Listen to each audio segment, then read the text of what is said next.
Se você acha que morar nos Estados Unidos em 2026 continua igual há alguns anos, você pode se surpreender. O país mudou demais, o custo de vida, imigração, mercado de trabalho e até imposto. E aí fica a grande pergunta, né? Será que vale a pena? Bom, eu cheguei nos Estados Unidos em 2020 e uma das mudanças que assim é mais visível é a questão da moradia. Subiu muito. Isso eu tô falando aqui do estado de Massachusetts, que é onde eu vivo desde 2020. A casa que eu morava quando eu cheguei nos Estados Unidos, ela tinha 3 quartos, era no segundo andar, e o aluguel era 1.800 dólares em 2020. Hoje, em 2026, essa mesma casa, o aluguel está 2.800 dólares. Ou seja, o valor dobrou. Bom, em 2020 eu tinha um carro, comprei um carro de 1.000 dólares, era um Toyota Yaris 2007 e eu abastecia o carro com no máximo 12 dólares, eu enchi o tanque dele.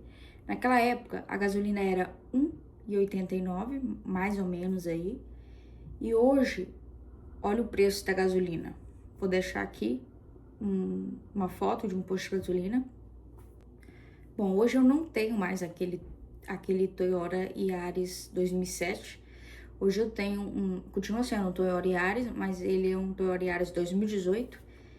E hoje, para completar o tanque desse carro, eu gasto 32 dólares, ou seja, foi uma diferença de 20 dólares a mais do que eu gastava em 2020. Bom, eu continuo acreditando que os Estados Unidos são um dos melhores países do mundo para quem quer crescer profissionalmente. Principalmente em áreas da saúde, tecnologia, construção. Existe algo aqui que eu gosto muito, que é se você estuda sério, trabalha sério, administra bem seu dinheiro, você consegue evoluir. Mas existe uma diferença entre oportunidade e facilidade. Muitas pessoas acham que aqui tudo é fácil e na verdade não é. As coisas aqui são difíceis, você trabalha muito, você estuda muito, mas você vê recompensa quando você faz tudo direito, quando você coloca o seu máximo de esforço nas coisas. Mas tem uma coisa, gente, eu não recomendo que ninguém venha para os Estados Unidos com visto de turista ou visto de estudante pensando em ficar aqui ilegalmente. Eu sei que muita gente faz isso, mas eu não faria. Primeiro, porque você passa a viver com medo. E segundo, porque isso limita muito a sua vida. Você vai ter que trabalhar no que dá, no que não exige documentação. Por exemplo, a maioria das pessoas que não tem documento trabalham com limpeza de casa e construção. E usam contas, falsas de delivery. Bom, você fica limitado, em questão de trabalho, quando você não tem autorização de trabalho. E são trabalhos pesados, não são trabalhos simples, é um trabalho duro. Muitas pessoas pensam, eu vou ficar aqui e depois eu arrumo uma maneira de legalizar. Mas não é assim que as coisas funcionam. Permanecer além do período autorizado, você pode perder o seu visto, a validade, e dificultar bastante a obtenção de um novo visto.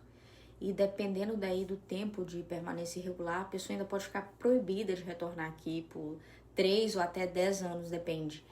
Então, é isso. Meu objetivo não é julgar ninguém. Cada pessoa reconhece a sua realidade.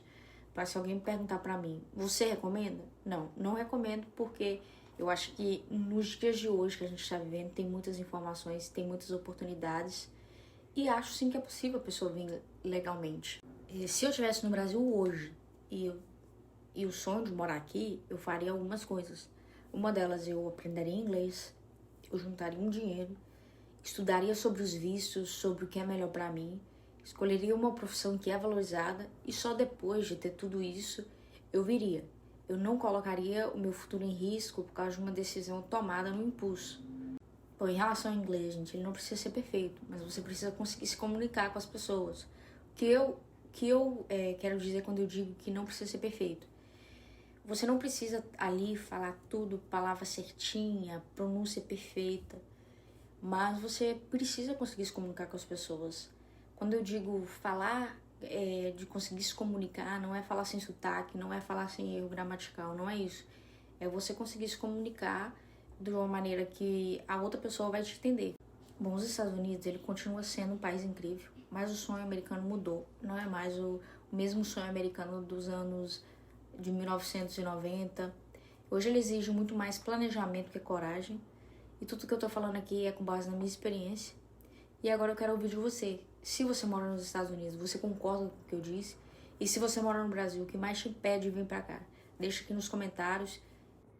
Bom, e é isso. E se você gostou desse conteúdo, se inscreve no canal, dá o seu like, comenta e compartilha.